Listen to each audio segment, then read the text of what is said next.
Hello, everybody, and welcome to yet another brand new episode of Back to Basics. Despite every attempt so far to render this not the case, I remain Pastor Don, and joining me is the magnificent Courtney Fraley. Say hi. Did you say Courtney?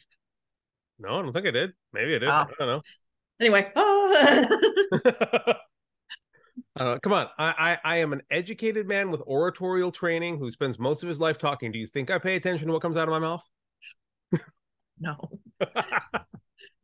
So today we are going to start down the long road that gets us from there to here, and we are going to deal with the story of Joseph and his Technicolor. We don't actually know what it was. This is What? oh, we'll get there. This is a long set here. Like the story of Joseph keeps going on for multiple chapters. So we are going to be locked into this we're starting at 37 now, and I am flipping ahead to see where this ends. I'm up to 44 I'm already. honestly pretty stoked. This is like one of my favorite Bible stories. Five, 46. I think 46-ish is going to be where we're on to something new. So we're going to be here for 9 or 10 chapters, which means a minimum of 9 or 10 episodes, and knowing us, probably more. So I would say, within reason, you can expect us to be with the story of good old dear boy Joe for at least until there's the barest hints of snow in the air. That's okay. Well, Honestly, admittedly, climate change is a thing, so maybe not, but we'll see. Depends on how quickly our capitalist overlords are burning the planet. Anyway, let's go on and talk about Joseph. yes. I'm going to go ahead and read. We're going to start today with chapter 37, and we're just going to go start to finish with this chapter. Now, we could read the whole thing at once, or we could kind of stop as we're going along anytime you identify something worth talking about. I will put that dice roll in your hands today. What do you want to do? I'll let you know if I want to stop and talk. All right, let's do that. And then we can go through and pick up other stuff at the end. Now, in order to make this interesting, dear listener and or viewer or reader somehow, I don't know how that would work. Anyway, dear person who is observing or inquiring our words in some way or another, I am going to be reading from Robert Alter's translation of the Hebrew Bible, which is, as I've mentioned, on literally every podcast or video I've ever been in that discusses the Old Testament. In my opinion, the best, most detailed translation out there. However, it's not a readily or easily accessible one. The reason I'm doing this is twofold. One, because I think it's just awesome. It rocks and I like it. And this is, partly my show. So screw you. I'm going to read what I want. The other reason for that is I'm going to give dear Courtney a chance here to read along in the NRSVUE, which is the most academically viable accessible translation out there. So she's going to be following along in a different translation, and we're going to play a little game of spot the differences. Like those old magazines we always read in the dentist office. Yes, I'm a millennial, deal with it. So without further ado or random BS, allow me to begin with Genesis chapter 37. All right. And Jacob dwelled in the land of his father's sojournings in the land of Canaan. This is the lineage of Jacob. Joseph, 17 years old, was tending the flock with his brothers, assisting the sons of Bilhah and the sons of Zilpah, the wives of his father. And Joseph brought ill report of them to his father. And Israel loved Joseph more than all his sons, for he was the child of his old age, and he made him an ornamented tunic. And his brothers saw it was he their father loved more than all his brothers, and they hated him and could not speak a kind word to him. And Joseph dreamed a dream and told it to his brothers, and they hated him all the more. And he said to them, listen, pray, to this dream that I dreamed. And look, we were binding up sheaves in the field, and look, my sheaf arose and actually stood up, and look, your sheaves drew round and bowed to my sheaf. And his brothers said to him, do you mean to reign over us? Do you mean to rule us? And they hated him all the more. for his dreams and for his words. And he dreamed yet another dream and recounted it to his brothers. And he said, look, I dreamed a dream again. And look, the sun and the moon and 11 stars were bowing to me. And he recounted it to his father and to his brothers. And his father rebuked him and said, what is this dream you have dreamed? Shall we really come, I and your brothers, or shall we really come, I and your mother and your brothers, to bow before you to the ground? And his brothers were jealous of him. Well, his father kept the thing in mind. All right, we need to pause because. All right, we'll pause here. This is it's a bit going. I'm sorry, I kind of relate to his brothers here. Like, what kind of a thing is that? I'd be like, hey, I'm having crazy dreams where all of you serve me, and multiple times, like you too, mom and dad. I feel like I'd be like, no, yeah, like that's not how any of this works. There is a lot going on here, and first off, like, I think it's worth noting that the reverence with which dreams are treated in this context is kind of different from how we're treated nowadays. Like, okay, though I will preface this by saying we still don't know the fuck dreams are.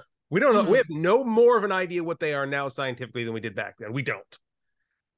We don't know what our brain's doing with them or why they happen. We have theories and guesses, but we really don't know. We're getting closer to finding out how. We're getting closer to finding out the mechanism of how they work, I've heard, but I don't think we've understood why they happen. No, we're getting to where we might be able to listen in. Yeah, because that's how right? science works. We don't care how it works as long as we can spy on it. But seriously, though, so I'm going to preface this by saying we really have no more of an understanding of why dreams happen or what they're for now than we did back then. However, modernly, we tend to view them as an artifact of the brain's processing system and not as something spiritual or ephemeral or incomprehensible, which, okay, like, I grew up as a rationalist. I am a rationalist in many ways. I get it. I totally do. I will say, however, there's enough in our lack of knowledge about how science works for me to say that it could be both spiritual and ephemeral and scientifically valid at the same time. I think dreams are fucking weird. I wonder sometimes if dreams aren't a touch on the future or alternate realities or some connection to the ways in which we are more than meat bags. More than meets the eye, much like a transformer. Yeah, well, I was going for the Futurama reference, but I'll take it anyway. So, like, that being said, it's worth noting that in our modern context, we regard them with significantly less reverence than would be done then. So, in this context, it's not quite as dramatic, but it is closer to, like, making up a prophecy about yourself, might be. So it's less about, hey, look at this weird thing that popped into my head while I happened to be sleeping. It's like, no, the Lord spake to me in my head in the night, in the depth of the night, and I'm going to be your God. Like, there is a level of assumed arrogance in that because that's not normally how this shit works. Well, and like doing that after the other stuff, like, yeah, if the parents pick one kid and clearly favor them, that's going to make the other ones feel bad and, like, be mad at the other kid. Now, like, and it's worth noting, and I think this is really important here to note, like, this doesn't justify what comes later by any respect, but it is an important contextual detail. Joseph was a real little dick. Like, this isn't just like us assuming from context here. I'm going to read this out of Alter's translation notes on verse 2, where it talks about the whole brought ill report bit, where Alter's translation his notes read as follow. The first revelation of Joseph's character suggests a spoiled younger child who is a tattletale. The next revelation in the dreams intimates adolescent narcissism, even if the grandiosity is eventually justified by events. So, like, we're dealing with a bitchy little tattletale who grows up into a narcissist. Like, this is not, as is our theme with biblical heroes. We're not starting with someone who is saint of saints. Like, everyone who's ever done this. No, you're starting with a human being, and we tend to be dicks. Yeah. Like, but anytime any one of us has done this in Sunday school, it's always been, oh, look at Joseph. He's the perfect, cute little kid who didn't do anything wrong, and his daddy loved him and put him in a nice coat, and his brothers murdered him, or attempted to anyway. Like, it ain't nearly as cut and dry like that. Like, Joseph was a little bitch. He was a pain in the ass. Like, so he was the picture that it seems like it's painting, mm-hmm. and for the spot the differences thing, the Yeah. wording is different, but there was no confusion for meaning at all. I was like, this all means the same thing. Yeah. Yeah. I don't think we're going to see a lot, but there's one coming up in, I think it's verse 19, that I think may catch your eye. If I look at my side by side here, 18. Yeah, there's one in verse 19 that's really going to catch your eye, I think, or at least it caught mine. But that said, another point I did want to raise, at least for this early section, is in verse 3, we get Israel loved Joseph more than all his sons, for he was the child of his old age. And then later on, we get in verse 11-ish. What is this dream you have dreamed? Shall we really come, I and your mother and your brothers, to bow before you to the ground? His mother's dead? Like, wait. So yeah, there's a couple of different things that are happening here that are worth noting. First off, we have this parallelism, right? Israel, who is Jacob, has a favorite son. Does this sound familiar? Like, he's literally redoing what his father did with him in Esau. Yeah. So again, we have the father imitating the son, Abram and Isaac. Like the same thing happening again. You've got that piece. You also have, where he was a child of his old age. He wasn't. Benjamin was the youngest. So also that seems weird. And the way this is written, almost to me at least, suggests that it's kind of like Jacob, that is Israel, is favoriting Joseph because of his residual, if you will, love for Rachel, but doesn't want to admit it to save face. So he constructs this whole child of old age thing. So we see here in the way that he doesn't, to me at least, there's not necessarily translational ground for this, but to me at least, it looks like he doesn't want to say, I love you because I loved Rachel, but he kind of is. And then we get later on where he kind of slips up and is like, and your mother, mom's dead, dude. Like we see Israel repeatedly slipping up into this way of thinking that almost seems to connect Joseph and Rachel in very particular ways. And so that introduces an emotional level that, again, does not justify, but at least puts a little explanation, I think, into the hell is going on with Israel and this weird favoritism. Make sense? I hope. Yeah. Oh, yeah. Alrighty, let's pick it back up. Verse 12 is where we left off. Right. Shall we continue? Yeah. All right. Just shout out when you want me to stop again. And his brothers went to graze their father's flock at Shechem. And Israel said to Joseph, you know, your brothers are pasturing at Shechem. Come, let me send you to them. And he said to him, here I am. And he said to him, go, pray to see how your brothers fare and how the flock fares, and bring me back word. And he sent him from the valley of Hebron, and he came to Shechem. And a man found him, and look, he was wandering in the field. And the man asked him, saying, what is it you seek? And he said, my brothers I seek. Tell me, pray, where are they pasturing? And the man said, they have journeyed on from here, for I heard them say, let us go to Dothan. And Joseph went after his brothers and found them at Dothan. And they saw him from afar before he drew near, and they plotted against him to put him to death. And they said to each other, here comes that dream master.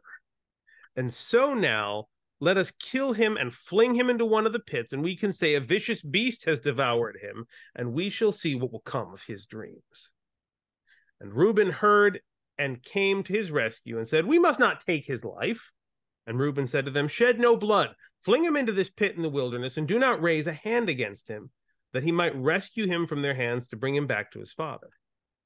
And it happened when Joseph came to his brothers that they stripped Joseph of his tunic, the ornamented tunic that he had on him, And they took him and flung him into the pit, and the pit was empty. There was no water in it.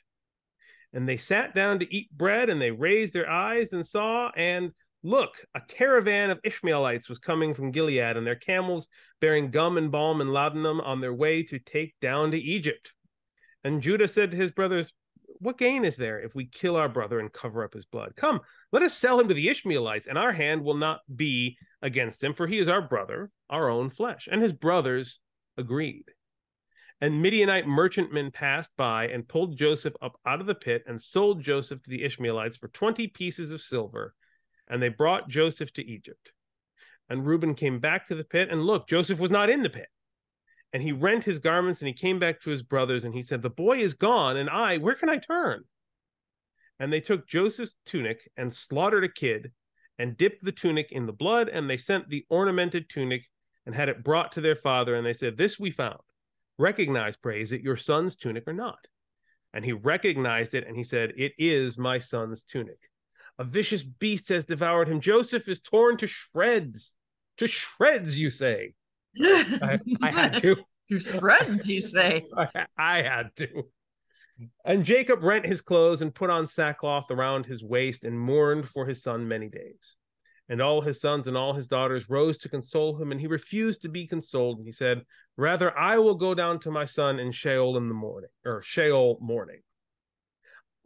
Rather, I will go down to my son in Sheol morning. And his father keened for him. But the Midianites had sold him to into Egypt to I always screw this one up. Egypt to Potiphar. I always want to say Potiphar. Potiphar, Pharaoh's courtier, the high chamberlain. Thus endeth the chapter. I hear the high chamberlain. Things gonna get spicy. So, all right. This is another one of those stories where I'm having a hard time having that much to say, because it's like, yes, I'm very familiar with the story. So how about you tell us what's more than meets the eye on this? All right. Well, there's a lot of little things here. Like, the thing is, many of us went to Sunday school. Not all of us, I'm sure. But those of us who did, like, we know the general beats of this story. It's not an unknown to us. But within those beats are things we did not expect, things we did not know.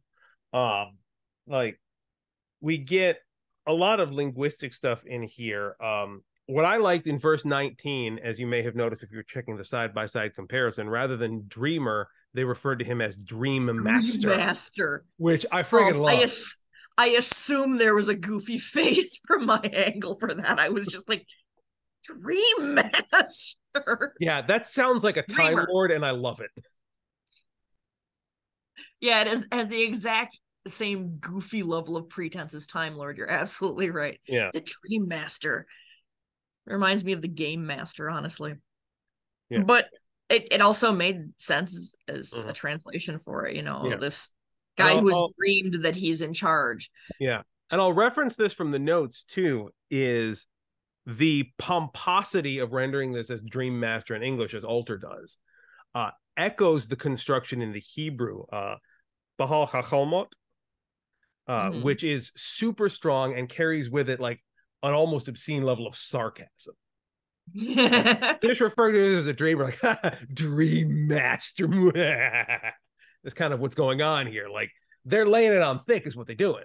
And that doesn't really carry over in English. Oh, the dreamer, like, oh, he's up in his head, he's up in the clouds. No, this is the man who considers himself the master of dreams, which ironically he kind of turns out to be in the end. So, reversals in the scripture being what they are, but still in this moment, there is just like a huge level of sarcasm that's being laid on here that doesn't carry over in more traditional translations. And I absolutely love that. We also have as old as time, it would be. Yeah, exactly. Sarcasm is truly the tale as old as time. Sorry, Belle. So we also have, and this is something, I don't know about you, I never got this in Sunday school, the back and forth with Reuben. Like, it seemed like, there was one brother who wanted to try and do good, but also not get in trouble with his brothers and all that. So, Yeah. So this is like, for me personally, if I were to preach on Genesis 37 today, I would be preaching about Reuben. Because Reuben here demonstrates quite clearly the failure of middle road and appeasement politics. Like, this is a guy who's like, look, I don't want to piss off all these guys on the right that are all for murder. So why don't we let just a little abuse happen? And then I'll try and swoop in and kind of save them in a kind of display sort of way. I'll come in later and performatively save a little bit, and then everybody can be happy and know there'll be no conflict and everybody will be all right. And I'm just a little white-haired church lady who doesn't want to say that the gays are unwelcome, doesn't want to say they're welcome. It's that exact sort of mindset. Like, Reuben isn't bad per se. Reuben isn't good per se. He just kind of is. Like, he's trying to walk a middle line.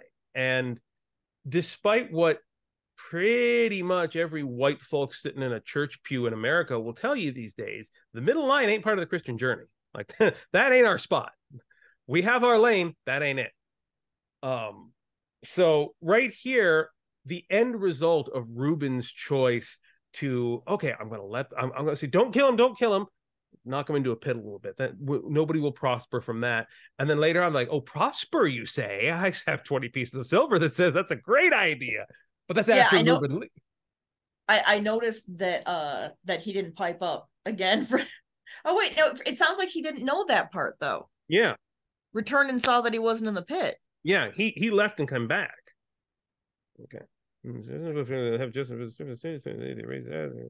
Yeah, so yeah, we get where is it? Reuben came back to the pit. So Alter says right here. Did he leave before they all were like, hey, what if we sell him? Well, this is Alter's translation notes right here. I'll read it. The contradiction between the two versions continues, since one is driven to assume that Reuben was not present at the fraternal meal during which the selling of Joseph was discussed, though there is no textual indication of his absence. Yeah. So, like, as typical, we're dealing with multiple accountings of the same story being fused together. Something probably got missed in the mix. Okay. That's my assumption right here. It's interesting to me too, in verse 30 we get like the boy is gone. Like the literally in the Hebrew it's the boy is not, which is euphemistic in its presentation, in a way that is unusual, but also relays very quickly into the way that the brothers present it to their father later on, when they're like, yeah, he is not. He's just not. Joseph is no. Like, they leave it so vague. And this is like, as someone who is a parent of... He has ceased to be. He is an ex-Joseph. Like, this, though, is something that as a parent of children, multiple children, I see all the time. Like, kids are fantastic at this, where they present something in vague terms that suggest an interpretation, and then let their parents draw their own conclusions and then ride those conclusions off into the sunset. Like, yeah, Joseph is no more. Oh my God, he's been devoured by wild beasts. Yes, that's what happened. Like, this whole exchange is like sibling 101. Boy, God, do I get this. Like, there is relatability that's present in this, even in the atrocity of what's happening here. Like, the technique of what they're doing, I see that. I totally get that. There is a humanity in what's happening here that is unmistakable. All right. And for the record, in case anybody... There's a lot of... I seem to be picking up a lot about what it's like to be a sibling from the Old Testament. You're not wrong. A lot of sibling rivalry in the Old Testament. In fact, a lot of modern religious history is just an extension of sibling rivalry. So that's a discussion for another day. I will say, for those of you who aren't familiar in more specific animal husbandry terms, when we said they slaughtered a kid and dipped his coat in the blood, we're talking about a baby goat. Just want to be clear about that. Yeah, I didn't say anything because my translation said goat, and I'm like, yeah. I mean, that's kind of, I don't really want to stop the train here to clarify that. Yeah, no, it's worth mentioning though. Like, yeah, they slaughtered a It kid, is. by which we mean a goat, a young goat. Yeah. They didn't just go on a toddler smashing spree just because they didn't get to kill their own brother. Like, it's not how that worked. Yeah, it's still more information than this one. It just says slaughtered a goat. It doesn't say specifically a kid. Yeah. So, and that's another thing for us all to keep in mind too when we're reading the Bible is English translations tend to be less specific than the Hebrew originals. Mostly because English is a less specific language than most. Like, we are constructionally specific, not verbally specific. So we will describe things in intricate detail, but we don't have specific words as much. And we don't, or at least we do sometimes, we don't always use them. So contextually, we have to get more flowery if we want to paint a picture. Exactly. Because we build description by adding words and structures rather than by using more specific and narrow focused vocabulary. Hebrew does that. Japanese does that. A lot of languages do have narrow and more specific vocabulary. We really don't. We do adverbs and adjectives and, adding on prepositional phrase upon prepositional phrase until your whole sentence is a page long. Like, we do shit like that, which does not lend itself to translational accuracy because it looks like you're adding shit. So oftentimes English translators will just say, look, we'll just go with a non-specific word. Nobody really needs that detail. But that's an But you do that consistently and you're losing a lot of what's there. Yeah. Like, it really is like reading the English is really like looking at a low resolution copy of an image.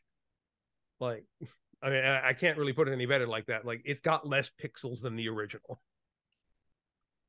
No, I think that's probably a very useful metaphor. Yeah. So anything else we want to dig into this, or I think we've had a pretty solid episode here. I'm surprised we got through the chapter as quick as we did. I mean, again, I feel like this is a story that the movie, the Joseph movie, Prince of Egypt. Oh yeah. Went to with my whole family for Christmas one time, for crying out loud. Like that people know this story. Point of order. That's Moses. Yeah, sorry, that one was Moses.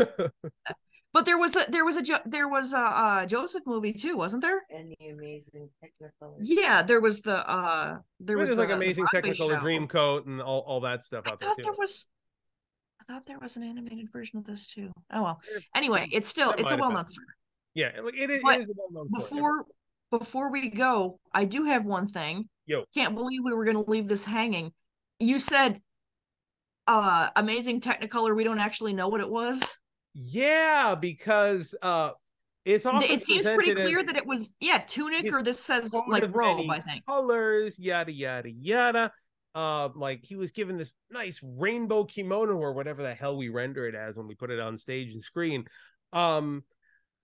So I'm gonna read again from Alter because I find just his insights onto how this is. No, I wish it was a more accessible translation, but by inaccessible we mean it is unbelievably expensive. Yeah, it's pricey, like, for good reason. The man puts a hell of work into it. Yeah, like, he deserves every penny he asks for it. And I'm just thankful to be able to have gotten a copy. My wife got it for me as a present, and she is amazing. So I'm going to read his description on the phrase ornamented tunic, his notes here. He says, the only clue about the nature of the garment is offered by the one other mention of it in the Bible, in the story of the rape of Tamar in 2 Samuel 13, in which, incidentally, there's a whole network of pointed allusions to the Joseph story. There we are told that the ketonet pasim, which is the Hebrew for it here, was worn by virgin princesses. It is thus a unisex garment and a product of ancient haute couture. E.A. Spicer cites a cuneiform text with an apparently cognate phrase that seems to indicate a tunic with applique ornamentation. Other scholars have pointed to a 14th century BCE Egyptian fresco showing captive Canaanite noblemen adorned with tunics made of longitudinal panels soon sewn together. So we're either dealing with some sort of virginal holy garment that's kind of decorated, or some sort of like nobleman's jacket that is like covered with applique panels or stuff like that. We're not dealing with, he just made a pretty rainbow coat for his son because it was pretty and he loves his boy. That's not what's happening. Like, this is a specific sign of one of several potential social statuses, either a like little virgin boots holy person or like the suit of suits. So say look at me, I'm in charge of the business. Yeah, just so it basically made him a coat that says "I'm a fancy man." Yeah, pretty much. Like, pretty much. He made him literal fancy pants. So, like, yeah, the like color... setting you, like, how would you as a parent not realize that you were setting your kid up for like problems? Like, keep in mind that from Jacob, that is Israel's perspective, like, he was the recipient of his mother's favoritism. Yeah, he went through some shit, but it all worked out real great for him in the end. Oh, jeez. Like, oh.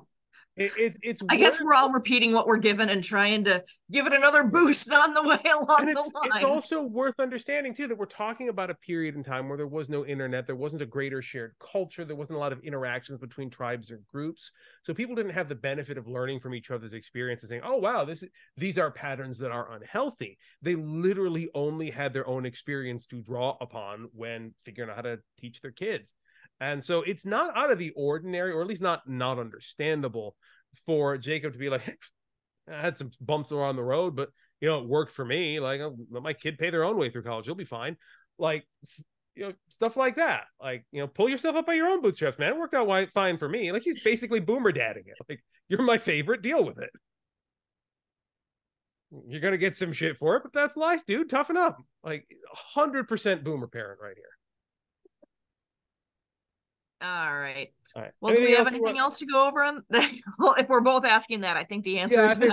I think we have hit the end of things for today. So in the next one, we're gonna start digging into 38 and find chunky chapter we got through too. Good stuff. Yeah, we're gonna have chunky chapters for a while. Like that's gonna be our thing for a minute, because this is, like I said, 9 or 10 chunky chapters full of narrative heavy stuff that's happening.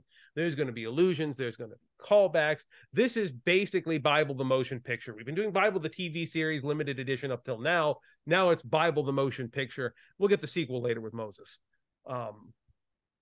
So that's pretty much it. So if you've stuck around to the end, thanks for joining us. It's been an absolute hoot.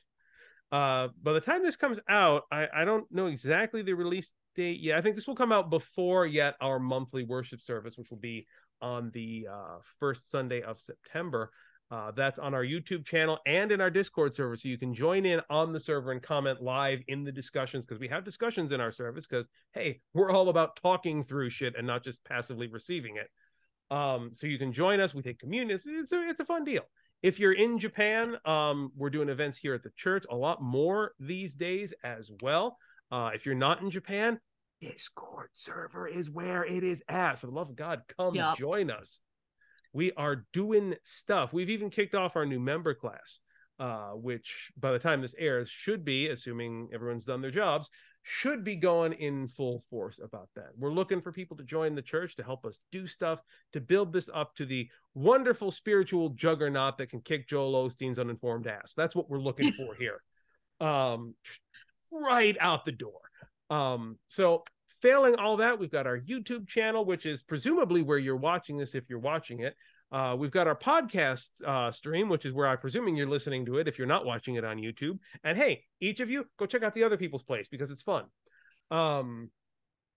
That, and of course, for you YouTube folk, our dear beloved Courtney does have a request for you. Like, share, and subscribe. Yeah. Don't forget to comment. Magic word. Yay. So that is the please do that thing. Please, please, please. Oh my God, please. That helps. It really does help. In the meantime, I want you all to have a wonderful week. I'm thinking about you this week. I'm praying for you, and I know God's with you too. You guys take care. Bye. All right. Bye.